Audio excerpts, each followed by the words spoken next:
Mari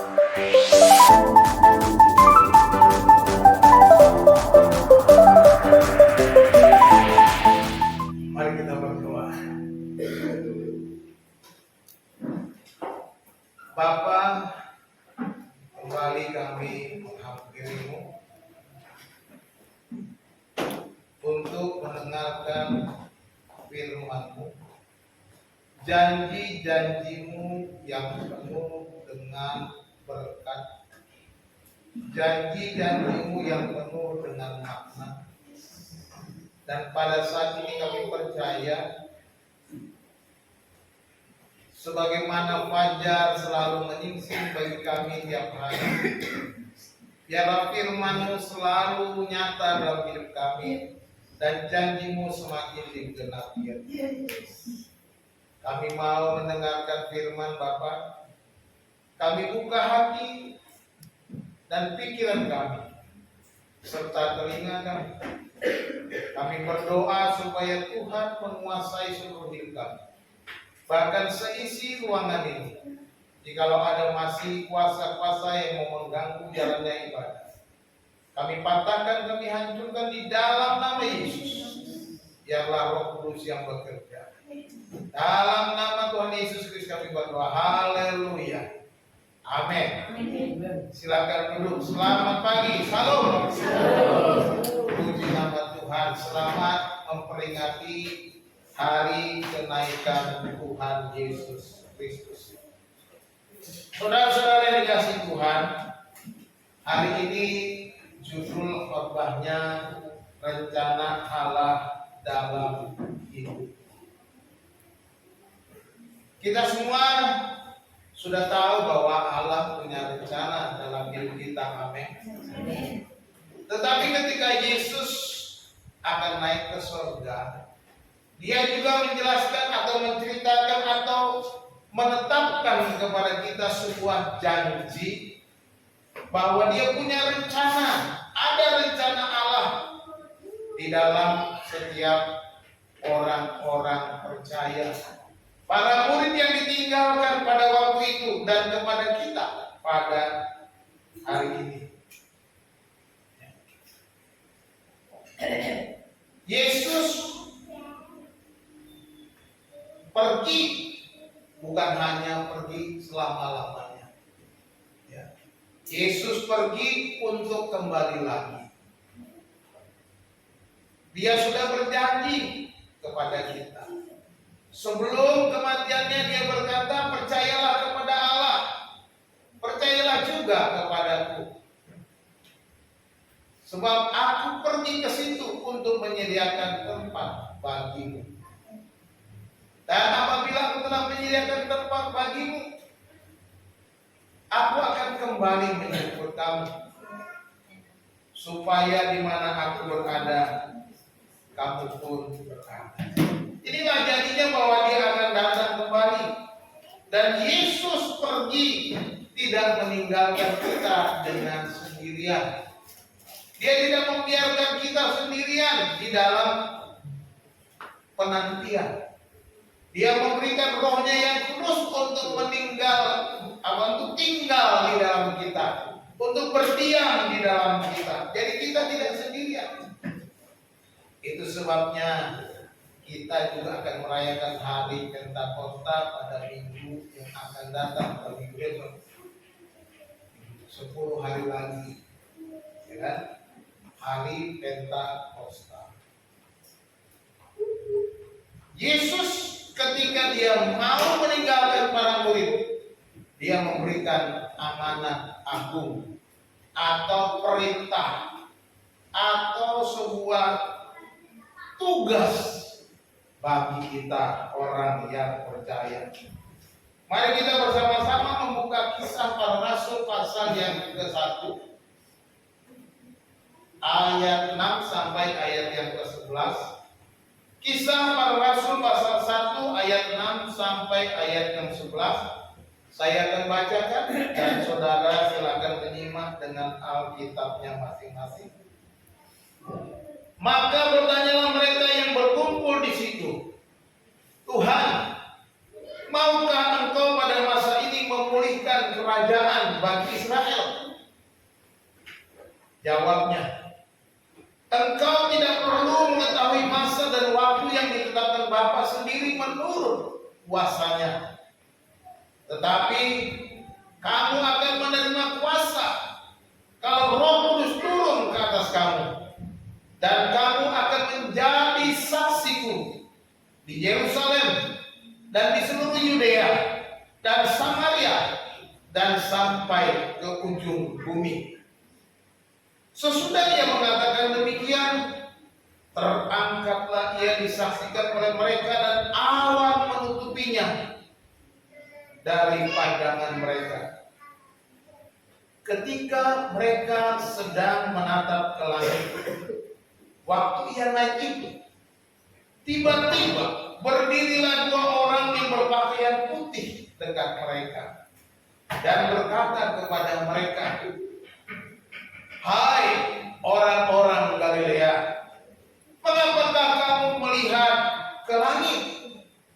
Yesus ini yang terangkat ke surga meninggalkan kamu akan datang kembali dengan cara yang sama seperti kamu melihat dia naik ke surga. Demikian firman Tuhan. Saudara-saudara yang dikasihi Tuhan Yesus Kristus, demikianlah peristiwa kenaikan Yesus. Dia sebelum naik terangkat disaksikan oleh para muridnya, dia meninggalkan sebuah pesan. Ada pesan yang Tuhan berikan sebelum dia terangkat ke surga. Pesan itu tentunya bukan hanya untuk para murid pada masa itu. Memang secara spesifik mereka harus menunggu di Yerusalem sampai mereka menjadi saksi ke seluruh Yudea, ke Samaria, dan sampai ke ujung bumi. Dan sekarang kita sudah sampai di ujung bumi, kira-kira begitu. Sebab di mana saudara berada, di situ ujung bumi sekarang. Ya. Jadi ini artinya ketika pesan itu sudah tersebar, maka pesan itu juga harus ditangkap, pesan itu juga harus dilakukan, pesan itu juga menjadi bagian tugas amanat yang diberikan kepada setiap orang di ujung bumi. Siapapun dia yang sudah percaya dan menerima Yesus sebagai Tuhan dan Juru Selamatnya, dia juga harus menceritakan kasih Bapa. Dia juga harus menceritakan bagaimana Yesus berkorban mati di atas kayu salib, dikuburkan, dan kemudian bangkit pada hari yang ketiga, menampakkan diri selama 40 hari, naik ke surga, dan kemudian dia mencurahkan Roh Kudusnya pada hari yang ke-50 dan berjanji akan datang kembali. Ini adalah pesan yang juga untuk semua orang yang percaya kepada Yesus. Amin. Saudara-saudara dikasih Tuhan, pesan yang pertama yang disampaikan, utamakan rencana Allah. Utamakan rencana Allah. Setiap kita tentu punya rencana, tiap keluarga punya rencana, tiap pribadi punya rencana. Saya berencana besok akan pergi ke sana dan ke situ. Saya berencana supaya tahun depan punya mobil baru. Saya berencana tahun depan punya rumah baru. Saya berencana bahwa tahun depan punya istri baru. Maksudnya yang anak muda. Kalau yang sudah punya jangan lagi. Ya. Kita mungkin punya rencana, tetapi Yesus mau memfokuskan supaya utamakan rencananya siapa? Tuhan. Perhatikan di dalam ayat 6 dan 7. Dikatakan di sana, maka bertanyalah mereka yang berkumpul di situ, Tuhan, maukah Engkau pada masa ini juga memulihkan kerajaan bagi Israel? Di dalam gramatika teks Alkitab bahasa Yunani kata, maka bertanyalah mereka. Ini pertanyaannya yang clear. Artinya pertanyaan ini dilakukan terus-menerus sepanjang mereka berjalan. Sesudah mereka makan di ruang atas, kemudian Yesus ngajak mereka jalan ke Bukit Zaitun untuk naik ke surga. Nah, sepanjang jalan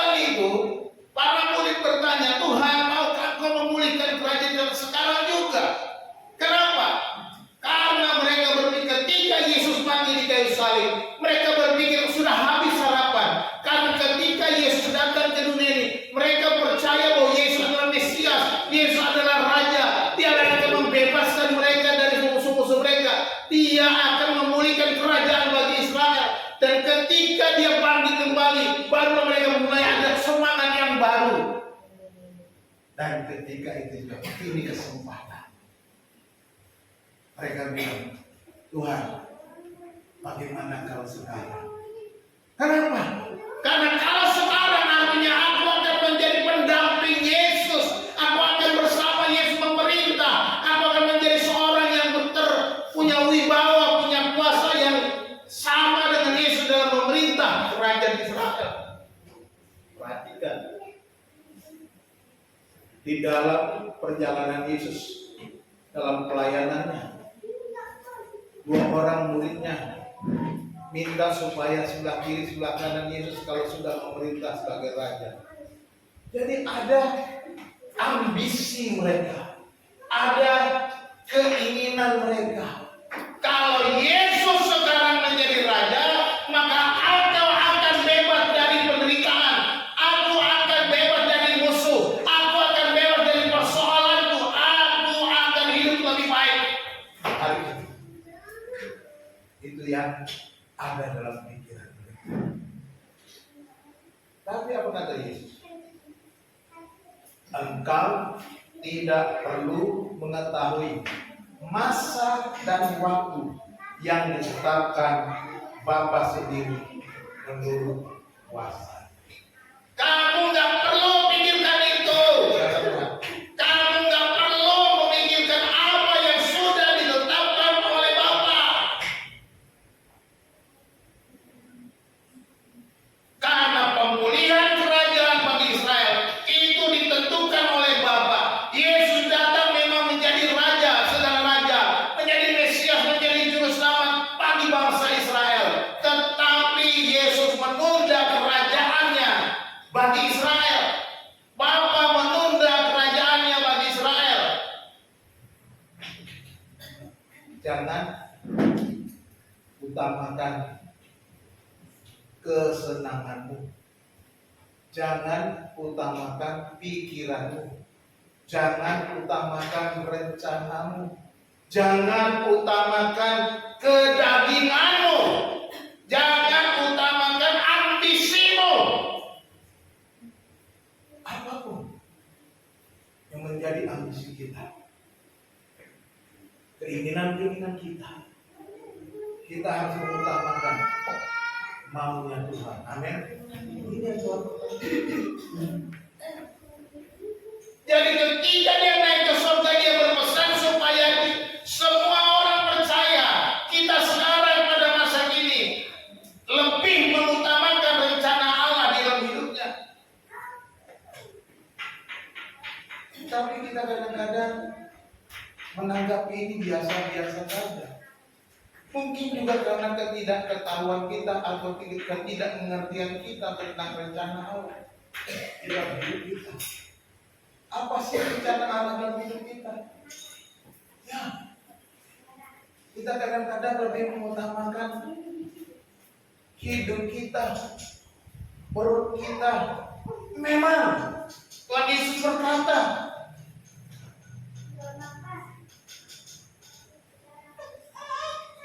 janganlah khawatir akan hidupmu.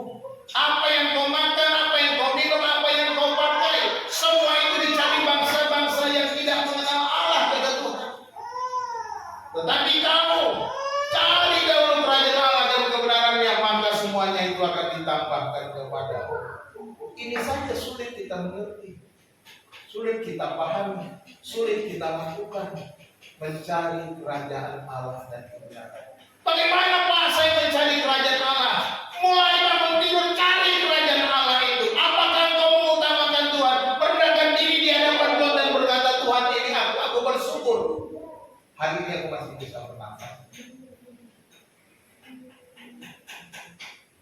Apakah engkau mencari firman? Tuhan, aku mau penuhi aku dengan firman. Penuhi aku dengan kebenaran-kebenaran. Mencari kerajaannya dulu, baru cari yang lain-lain. Tuhan, saya kalau pagi bangun tidur kami jam 4, well udah bunyi, saya bangun, Tuhan bangun. Kami menyiapkan sesuatu, tapi habis itu duduk doa dulu. Tuhan itu doa dulu, baru lanjutkan kerjaan. Jadi bangun minum air hangat dulu. Ya. Berhenti berdoa dulu. Enggak masak dulu, enggak kerjakan lagi. Baca dulu, baca Alkitab.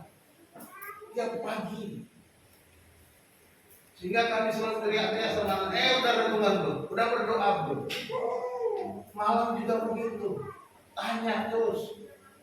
Apakah mereka bilang udah dengan sungguh-sungguh atau berbohong? Itu mereka urusannya dengan Tuhan. Tapi kami tidak bosan. Cari pelayan Allah. Tidak berhenti di situ. Persekutuan dengan orang-orang percaya itu lebih utama daripada kita mencari segala-galanya. Ibadah itu ibadah seperti sekarang ini itu lebih utama daripada segala-galanya. Itu tandanya kita mengutamakan rencana Allah. Kita harus percaya bahwa hidup kita sudah diatur oleh Tuhan. Rencananya ada di dalam kita. Rencananya indah bagi kita.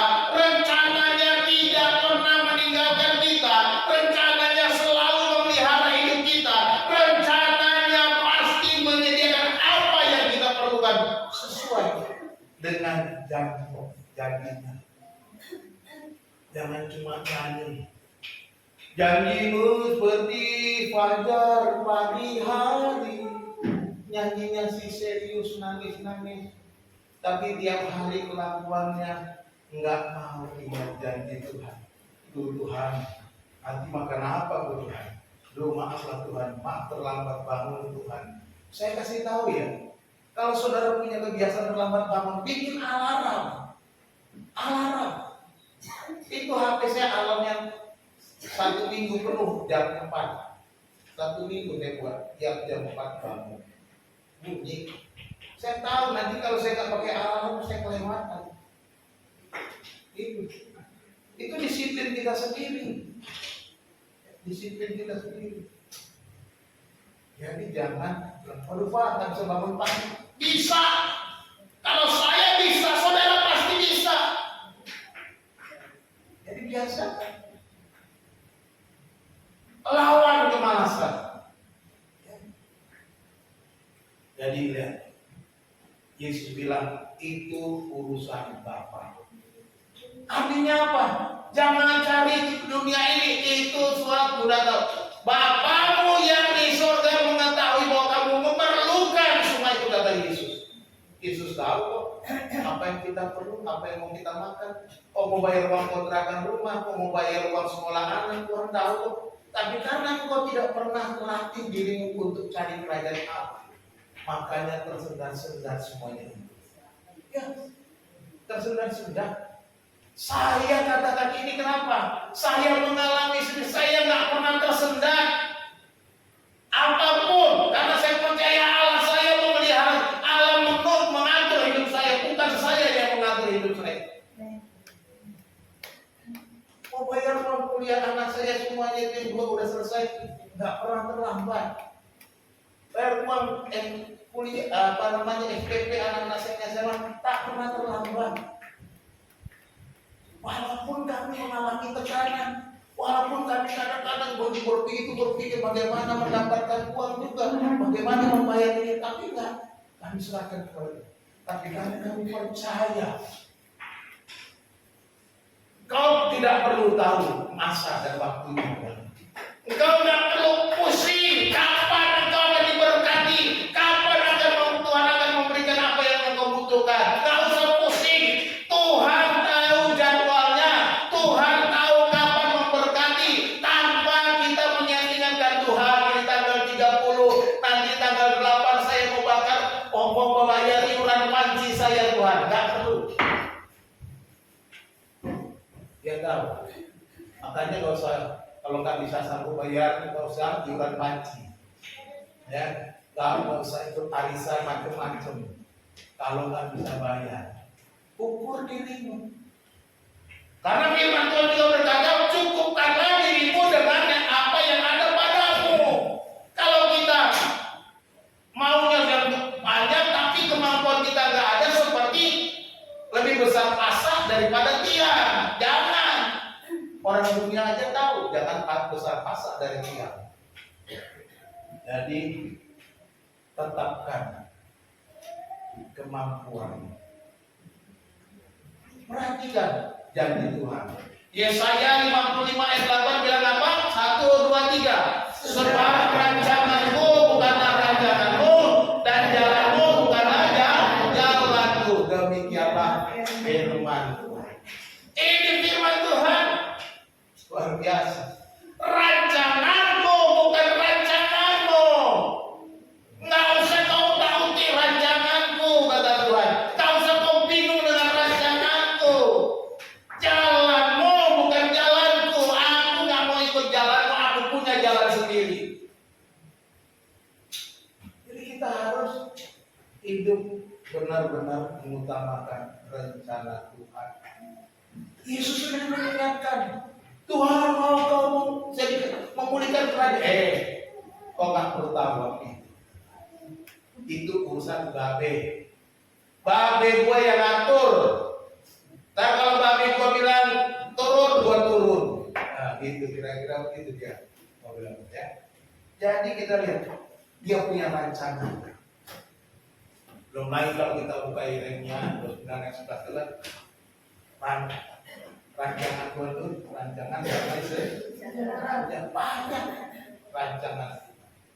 Sebab aku ini tahu, kata Tuhan, rancangan-rancangan apa yang ada padaku, kata Tuhan, padaku mengenai kamu. Dia udah bilang begitu. Dia tahu rancangan yang ada di dalam dirinya mengenai saudara, mengenai saya, mengenai siapapun. Dia tahu mengenai saudara, mengenai musuh saudara, mengenai tetangga saudara, mengenai teman saudara. Dia tahu semuanya. Tidak ada yang tersembunyi di hadapan Tuhan. Oleh sebab itu, saudara yang terkasih, utamakan, fokuskan dirimu pada rancangan Tuhan. Katakan amin. Mulai hari ini, tetapkan hati. Fokuskan hidupmu pada rancangan Allah, bukan keinginan-keinginan hasrat-hasrat. Keinginan-keinginan hasrat kita bisa banyak, bisa macam-macam. Tapi nggak usah fokuskan. Ya, serahkan semua. Fokus pada rancangan Tuhan. Jangan pada dirimu sendiri atau kedaginganmu, kemauanmu dan segala macamnya. Amin. Yang kedua pesan Yesus adalah Anda adalah bagian dari rencana Allah. Dikatakan bahwa saudara dan saya adalah bagian dari rencana Allah. Saudara dan saya ada di tempat ini karena Allah sudah memilih saudara. Ingat firman Tuhan. Ingat khotbah-khotbah yang beberapa minggu ini. Bukan kamu yang memilih aku, tetapi aku yang telah memilih kamu. I was chosen you. Aku sudah memilih kamu. Dia yang memilih kita. Artinya, dia mau kita menjadi alatnya. Dia mau supaya kita menjadi bagian dari rencana Allah yang besar. Dia mau memakai saudara dan saya bagi rencana Allah yang lebih besar. Dan ini yang dikatakannya di dalam ayat yang ke-8. Tetapi kamu akan menerima apa? Kuasa. Kalau Roh Kudus turun ke atas kamu, dan kamu akan menjadi saksi. Haleluya. Artinya, perhatikan di situ. Kamu dikatakan. Artinya setiap pribadi yang mendengar, kita yang mendengar pada pagi hari ini, kamu, saudara, saya yang mendengar firman Tuhan akan menerima kuasa, akan menerima power. Kita diperlengkapi, kita mendapatkan kuasa, kita akan menerima power kalau Roh Kudus turun atas aku. Hello, apakah Roh Kudus sudah turun? Apakah Roh Kudus sudah turun? Sudah. Ketika kita percaya, Roh Kudus yang turun pada hari Pentakosta 2000 tahun yang lalu, dia turun atas orang percaya. Dan pada masa kita percaya, saat kita menerima Yesus, Roh Kudus itu juga mendiami kita. Makanya saya katakan tadi di awal, engkau tidak dibiarkannya sendirian, engkau tidak ditinggalkannya, tetapi diberikannya kuasa Roh Kudus, berikan power yang besar. Supaya apa? Supaya engkau bisa menjadi bagian dari rencana Allah. Rencana apa? Menjadi saksi. Ini yang dikatakan, menjadi saksi. Jadilah saksi Kristus. Menjadi saksi. Dikatakan kepada para murid di Yerusalem, seluruh Yudea dan Samaria, dan sampai ke ujung bumi. Bagi kita sekarang, artinya di mana engkau berpijak, di mana engkau berdiri, mulailah dari sana Yerusalemmu. Mulai dari rumahmu, mulai dari tempat engkau berpijak, di sana dari Yerusalemmu bagi kita sekarang. Maka kemudian kita meluas ke seluruh lingkaran, karena Yerusalem itu ada di Yudea. Luas. Kemudian meluas apa? Meluas kembali ke lingkaran luar lagi ke Samaria. Karena orang Israel bermusuhan dengan orang Samaria. Kasihilah musuhmu, kata Tuhan. Kau pergi juga menjaga orang-orang yang tidak percaya, orang-orang yang tidak mau menerima Yesus, orang-orang yang keras kepala, orang-orang yang mengeraskan hati, mereka yang memusuhi engkau, mereka yang membenci engkau, mereka memerlukan kasih Kristus. Katakan amin. Mereka perlu itu. Dan engkau adalah bagian rencana itu, yaitu saksi. Saksi sampai ke ujung bumi. Sampai kemana kita melangkah? Kita harus menjadi bagian dari rencana Allah. Jelas. Dikatakan juga di dalam Matius pasal 28. Karena itu, pergilah, jadikanlah semua bangsa muridku, dan baptislah mereka dalam nama Bapa dan Anak dan Roh Kudus. Jadi jelas sekali perintahnya. Kalau Matius berkata, ini sebenarnya konteksnya sama. Konteks Matius maupun konteks Injil Lukas atau konteks daripada kisah para rasul ini. Cuman bahasanya beda. Pergilah, jadikanlah semua bangsa muridku, baptislah mereka dalam nama Bapa dan Anak dan. Ini amanah agungnya. Ini perintahnya untuk menjadi saksi. Sekali lagi saya katakan, menjadi saksi itu tidak susah, tidak sukar, tidak sulit. Menjadi saksi itu mudah. Menjadi saksi itu begitu sangat mudah, amat sekali. Mulai dari mana? Mulai dari hidupmu. Selalu saya katakan ulang-ulang. Mulailah dari tata cara hidupmu. Mulailah dari tata katamu, tutur katamu, bagaimana engkau berbicara. Kan begitu menjadi saksi. Mulai dari sana. Sikap tingkah laku kita. Kalau kerja kita cuma menjadi troublemaker, pembuat masalah, pembuat onar, membuat kacau. Kita kerja perusahaan bangkrut, kita kerja teman-teman kita tidak suka. Itu tandanya engkau tidak menjadi saksi. Jadilah saksi di sana. Kerja-kerja yang baik, jangan korupsi. Bisnis-bisnis yang baik, jangan menipu orang. Bisnis yang baik. Pak, kalau saya nggak tipu, nanti saya yang ditipu, biar saja, itu urusan dia. Kau tenang saja, Tuhan punya rencana. Ketika kau ditipu, Tuhan akan balas berlipat-lipat. Ketika kau tenang, tidak membalas dengan menipu. Percaya sama saya. Ini janji Tuhan kok. Orang-orang yang benar, dikatakan, menabur benih, berjalan maju menabur benih dengan mencucurkan air mata. Biar itu kata firman Tuhan, akan pulang dengan sorak-sorai sambil membawa apa? Berkas-berkasnya. Tidak bawa file. Berkas bukan file. Berkas-berkas ganda. Artinya apa?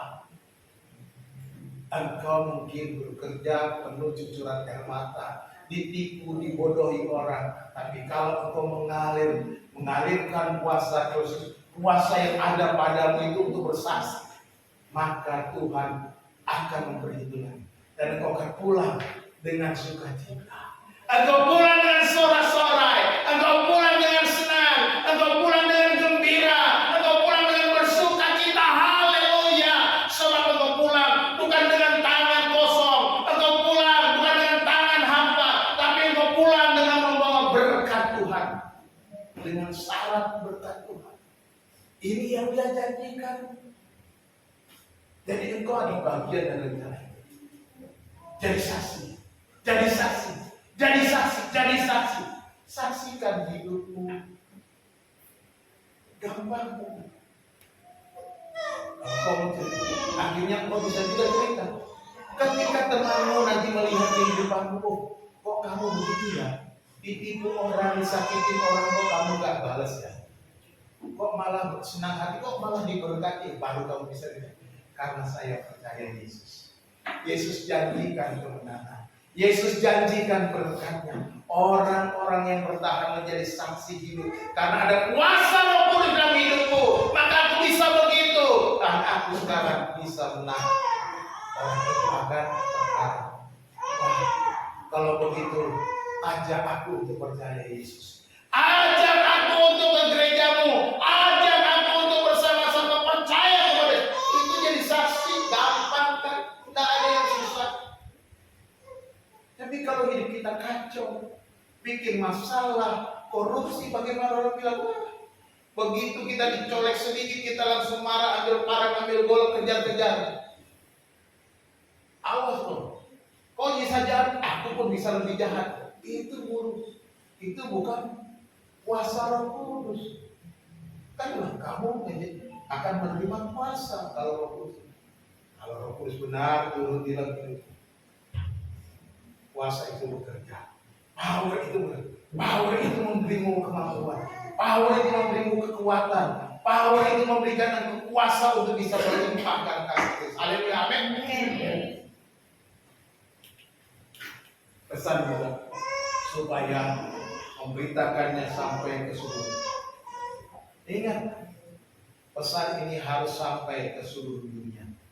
Dan Injil Kerajaan ini, kata Tuhan Yesus, akan diberitakan di seluruh dunia, menjadi kesaksian bagi semua bangsa, dan sesudah itu barulah tiba kesudahannya.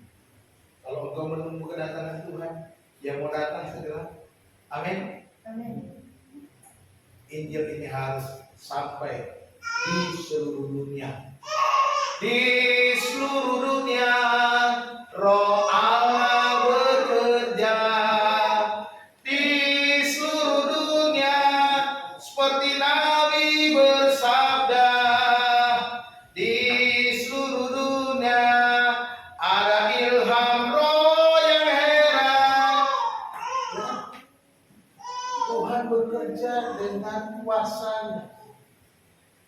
Ada kuasa Roh yang bekerja sampai ke seluruh dunia. Dan kalau Injil Kerajaan Allah itu sudah sampai ke seluruh dunia, barulah tibalah Yesus datang. Dia memulihkan kerajaan bagi. Ingat, pesan pertama, utamakan rencana Allah. Pesan kedua, kamu adalah bagian dari rencana Allah itu. Kamu harus terlibat. Jangan maunya makan tidur aja. Amin. Amin. Yang ketiga, kamu akan kuperlengkapi dalam rencana Allah. Luar biasa. Bukan cuma dikasih tugas, tapi juga dipersiapkan. Ya. Di dalam ayat yang ke-10 dan 11 dikatakan apa? Ketika mereka sedang menatap ke langit, ya, waktu ia naik itu tiba-tiba berdiri dua orang yang berpakaian putih dekat. Mereka melihat Yesus mulai terangkat, mereka pun melihat mulai ke atas. Sambil menatap langit, sambil terus. Tiba-tiba ada dua orang dekat mereka, pakaian putih, mereka kata, itu adalah malaikat Tuhan yang datang kepada mereka, mengingatkan mereka, yang berkata, Hai orang Galilea, mengapa kamu berdiri melihat ke langit? Mereka pun kaget, ya. Ada yang menegur lagi lagi pengopal. Ada pasti muridnya mangap. Kalau bengongnya itu mangap muridnya. Ya kan? Mengapa kamu berdiri melihat ke langit? Yesus ini, Yesus yang mana? Yesus ini yang terangkat ke surga meninggalkan kamu. Artinya Yesus yang sama, bukan Yesus yang lain, bukan Yesus yang orang Filipina, bukan Yesus yang orang Meksiko, bukan Yesus pemain bola. Ada Yesus Degia pemain bola. Bukan, tapi Yesus ini, Yesus Kristus, Yesus yang kalian naik terangkat ke surga, katanya akan meninggalkan kamu. Yang saudara akan datang kembali dengan cara yang sama seperti kamu melihat dia naik ke surga. Pesannya ini akan datang kembali dengan cara yang sama. Nanti akan datang. Kalau Yesus datang dengan diangkat di awan-awan, dia juga turun dengan awan-awan. Artinya apa? Malaikat mengingatkan para murid untuk segera berhenti untuk bengong-bengong, tapi mempersiapkan diri untuk kembali ke Yerusalem supaya mereka menantikan janji Allah itu. Kalau kita baca selanjutnya, mereka kembali menantikan janji Allah itu apa? Roh Kudus turun. Artinya kan kita diperlengkapi. Kita bukan hanya dibiarkan sendiri kan. Ketika kita menjadi bagian dari rencana Allah itu, kita juga diperlengkapi dalam rencana Allah. Kita sudah diperlengkapi. Kita sudah diberikan kemampuan. Kita sudah diberikan kuasa Roh Kudus. Ini kita lihat. Kita diperlengkapi dengan segala apa yang kita perlukan. Makanya lebih jelas lagi di dalam Matius pasal 28. Yesus sudah memperlengkapi kita. Dia berkata di dalam Matius pasal 28 ayat 20. Dan ajarlah mereka melakukan segala sesuatu yang telah kuperintahkan kepadamu, dan ketahuilah, aku menyertai kamu senantiasa sampai kepada akhir zaman. Lihat janjinya. Kuperintahkan. Ajarkan apa yang sudah kuperintahkan. Ajarkan apa yang ada dalam firman Tuhan. Kalau saudara nggak tahu buka firman Tuhan, makanya selalu katakan baca. Kalau saudara tidak mau baca, seperti saya sudah beli Alkitab Firman Baru 2 itu. Saya baca 10 pasal saja. Kalau ngantuk berhenti. Karena kalau ngantuk dibaca nanti udah nggak ada yang masuk di kepala. Tak masuk di hati. Saudara-saudara, saya mau diperlengkapi dengan baca firman Tuhan. Dia berikan firman-Nya kepada kita. Karena apa yang telah diajarkan itu, yang sudah diperintahkan, ajar mereka melakukan segala sesuatu yang telah diperintahkan kepada kita. Jadi itu satu perlengkapannya, bahwa kita melakukan apa yang Tuhan perintahkan.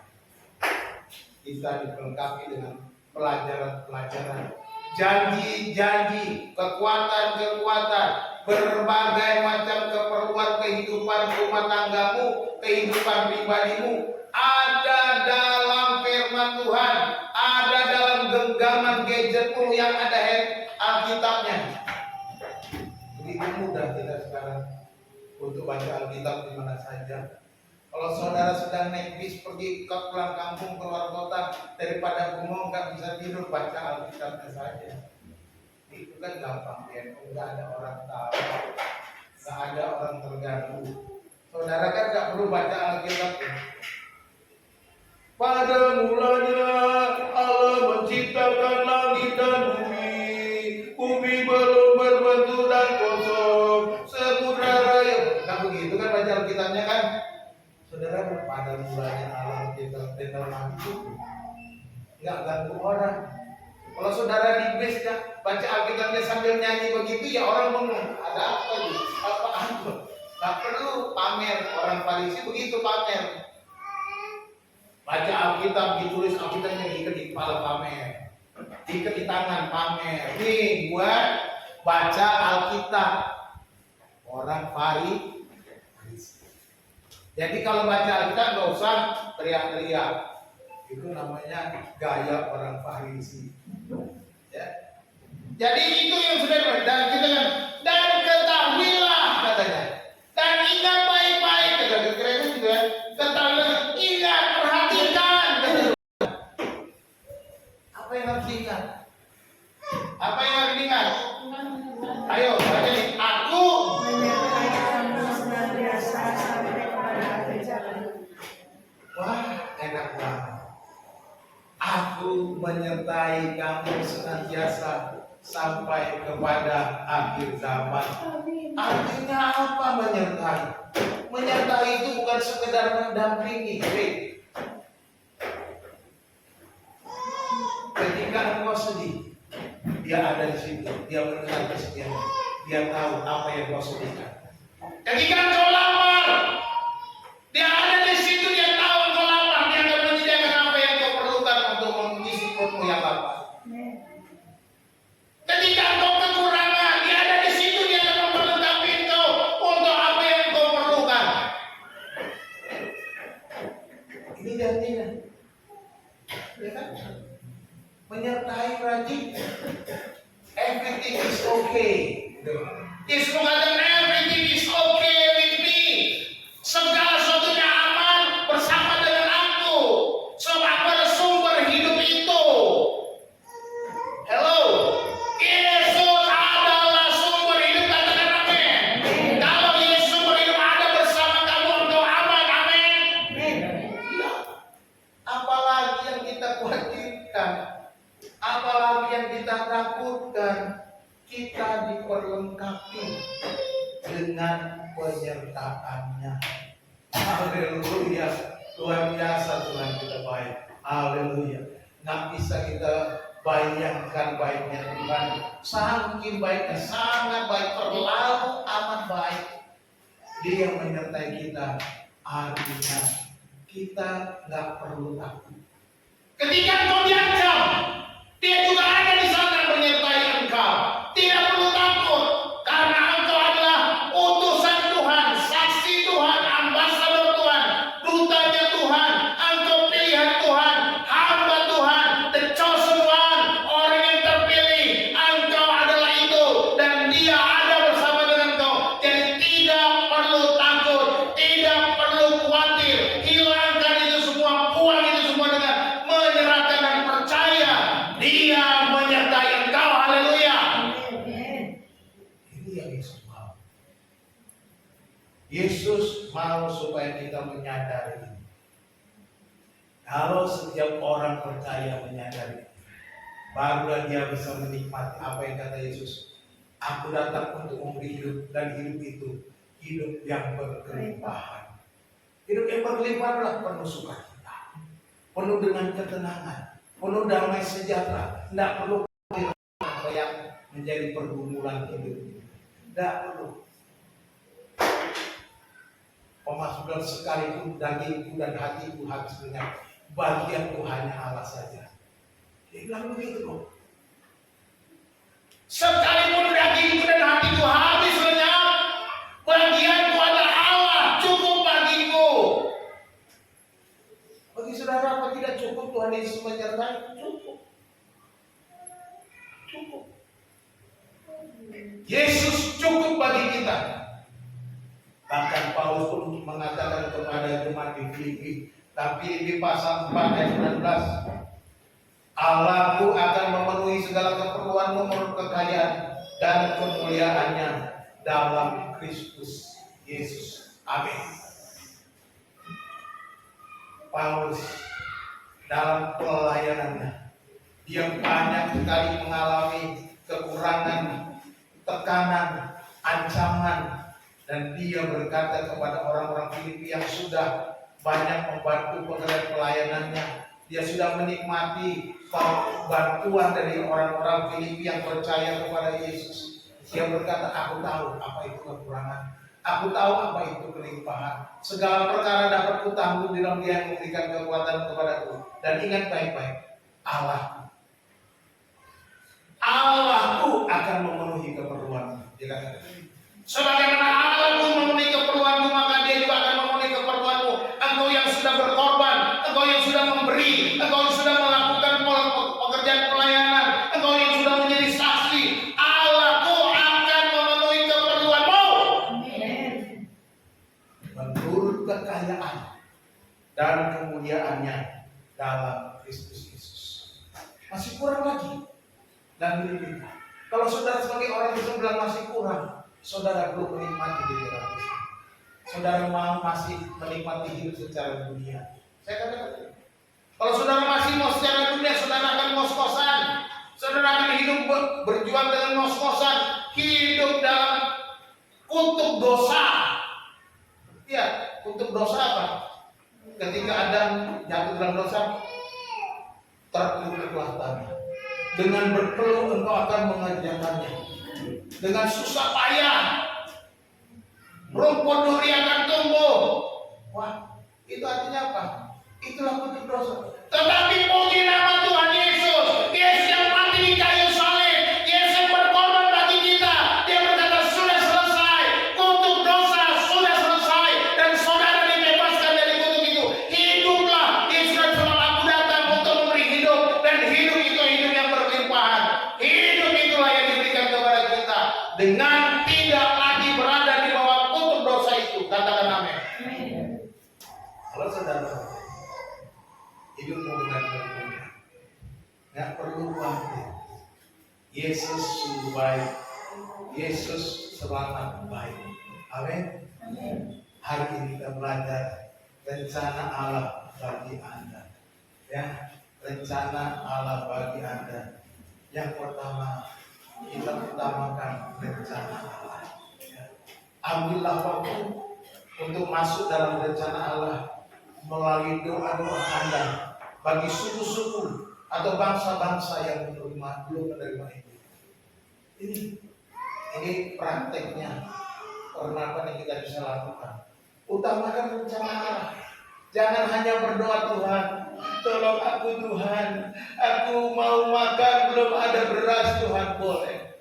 Tapi jangan itu dulu pikirkan, Tuhan, aku mau berdoa bagi orang-orang yang belum percaya. Tuhan, aku mau berdoa bagi mertuaku yang belum percaya. Tuhan, aku mau berdoa bagi temanku simpolan yang belum percaya. Tuhan, aku mau berdoa bagi orang-orang yang belum percaya, supaya mereka bisa menjadi orang yang percaya kepada dan menerima Injil keselamatan. Doakan ini juga. Kami di malam berdoa buat saudara kami yang muslim. Doakan. Apakah Tuhan izinkan mereka percaya pada waktunya? Saya nggak tahu, tapi saya berharap keluarga saya akan percaya Yesus. Harapan saya, tapi kan biar Tuhan yang bekerja. Jadi utamakan rencana Allah dulu, cari Tuhan dulu dalam doa-doa, dalam baca firman. Yang kedua, saudara adalah bagian rencana Allah. Ya. Karena kita adalah bagian rencana Allah menjadi saksi, libatkan diri dalam amanat agung Allah, sebab Allah ingin memakai Anda sekarang, bukan nanti, bukan besok. Ada seorang anak muda diminta untuk melayani Tuhan oleh pendetanya. Anak muda ini bilang, Pak Pendeta, nanti dulu saya masih kuliah, masih terlalu sibuk, saya belum siap untuk ikut ambil bagian. Begitu dia selesai kuliah, Pak Pendeta datang lagi, anak muda, sekarang kau sudah selesai kuliah, maukah kau mengambil bagian rencana Allah? Aduh maaf Pak Pendeta, saya belum mendapatkan pekerjaan yang tepat supaya saya bisa terlibat lebih baik. Tunggulah saya mendapatkan pekerjaan. Ketika dia mendapat pekerjaan yang baik, jabatan yang baik, penghasilan yang baik, Pak Pendeta datang kembali, hai anak muda,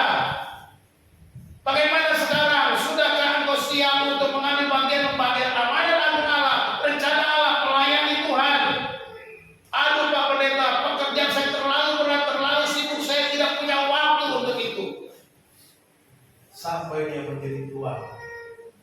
Dan kemudian jatuh sakit sekarang. Dokter bilang, Pak, maaf, penyakit Anda hanya tinggal beberapa bulan lagi. Hidup Anda hanya sebentar lagi. Di sana dia menangis, di sana dia tertunduk sedih mendengar perkataan dokter. Dan ketika Pak Pendeta besuk, Pak Pendeta datang melihat, Pak Pendeta tidak mengajaknya lagi untuk melayani. Untuk apa ngajak melayani lagi ya? Sakit. Dan Pak Pendeta pun membesuk, menguatkan ini saja. Dan mohon izin pulang. Dan ketika Pak Pendeta pulang, keluar dari pintu ruangan kamarnya, dia panggil, Pak Pendeta, sebentar. Ada apa, Pak?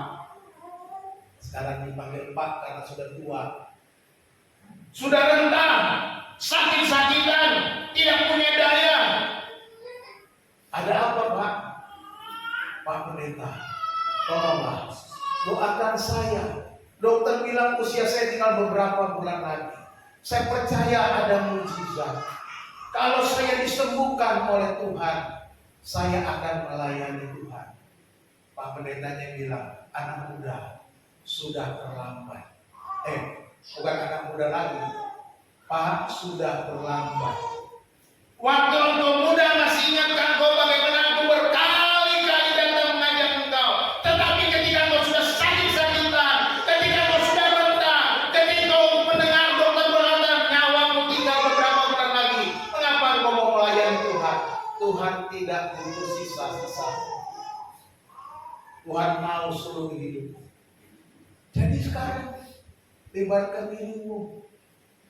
Lebarkan dirimu. Jangan tunggu sekarang baru bilang Tuhan, aku mau Tuhan, aku mau, ampuni aku Tuhan, aku mau bertobat. Dia bertobat kalau di situ, tapi nyawamu sebentar lagi aku panggil. Bagus kau bertobat, masuk surga kau. Kalau kau bertobat kan neraka kau, ya kan? Orang terlibat dalam pekerjaan Tuhan. Dan yang ketiga pesannya, Anda sudah diperlengkapi. Andalkanlah Tuhan dan berserahlah bahwa Allah tahu apa yang kita perlukan dalam menjalankan rencana. Hiduplah merdeka dalam Yesus. Hiduplah merdeka di dalam kemenangan. Ya, tanpa ditekan oleh masalah, tanpa ditekan oleh uang, tanpa ditekan oleh sakit penyakit, tanpa ditekan berbagai macam persoalan hidupmu. Jangan. Kalau saya sakit, makanya ketika teman saya tanya, Pak sudah siap mati? Siap. Saya berdoa, Tuhan kapan kau mau panggil saya? Sekarang saya siap. Tapi Ibu Hana berdoanya beda.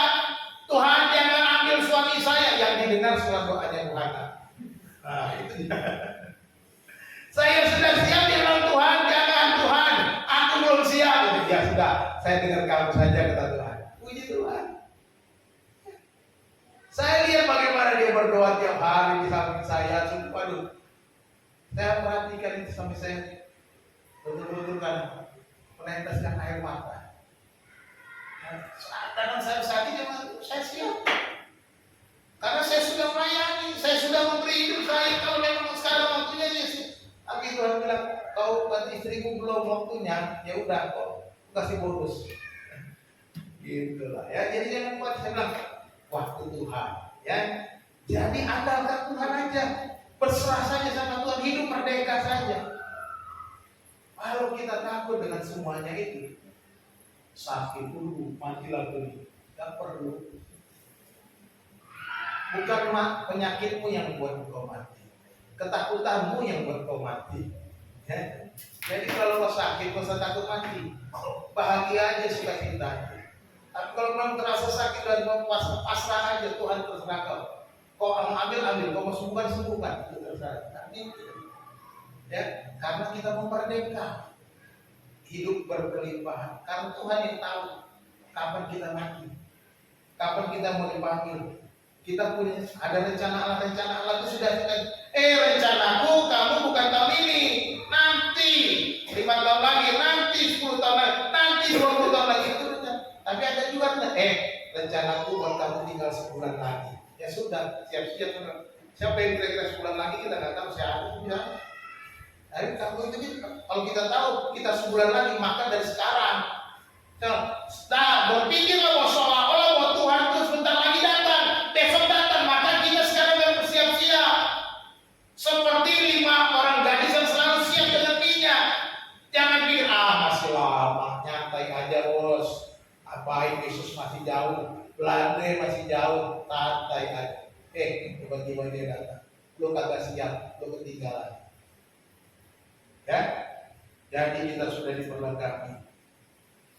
Kiranya firman Tuhan hari ini kita memperingati kenaikan Yesus, kita ingat pesannya. Pesannya untuk kita mengutamakan Tuhan. Pesannya untuk kita menyadari kita adalah bagian dari rencana Allah. Pesannya untuk kita tahu Dia menyertai kita, melengkapi kita dalam rencananya. Tuhan Yesus memberkati kita. Selamat merayakan hari kenaikan Tuhan Yesus ke surga. Kita berdoa. Terpujilah Engkau Tuhan, terpujilah Engkau Bapa, terpujilah Engkau Roh Kudus. Kami bersyukur. Hari ini hari yang bahagia. Hari kami mengingat kembali bagaimana Engkau terangkat ke surga meninggalkan pesan yang indah. Rencana besar bagi dunia ini. Rencana besar bagi hidup kami Tuhan. Terima kasih Tuhan. Engkau melibatkan kami. Engkau berkenan. Pilih kami, pakai kami, panggil kami Tuhan. Terima kasih Yesus. Terima kasih. Terima kasih Engkau tidak membiarkan kami sendirian. Memperlengkapi kami, menyertai kami. Kau memberikan kami power, kuasa, yaitu Roh-Mu sendiri ya Tuhan. Terima kasih Yesus. Jadikan kami alat mengandalkan Engkau sepenuhnya. Tuhan, bentuk kami hari ini supaya kami punya komitmen yang baru. Hidup dalam kemenangan. Hidup dalam kemenangan demi kemenangan, sebab kami lebih dari pemenang. Sebab Yesus kami sudah menang. Semuanya sudah selesai, kutuk dosa sudah diselesaikan. Ketika kami hidup bergantung kepada segala sesuatunya ada dalam kami. Terima kasih Bapa. Hamba-Mu berhenti Tuhan. Hamba-Mu selesai berbicara, tapi Roh Kudus jangan biarkan Engkau diam di dalam kehidupan kami. Biarlah Engkau terus mengingatkan kami rencana-Mu yang besar itu Tuhan. Melibatkan kami dan menguatkan kami untuk berjalan bersama dengan Engkau. Terima kasih Tuhan. Terima kasih Yesus. Kami berdoa, bersyukur atas firman Tuhan di dalam nama Yesus dan kami. Haleluya. Semua yang percaya katakan amin.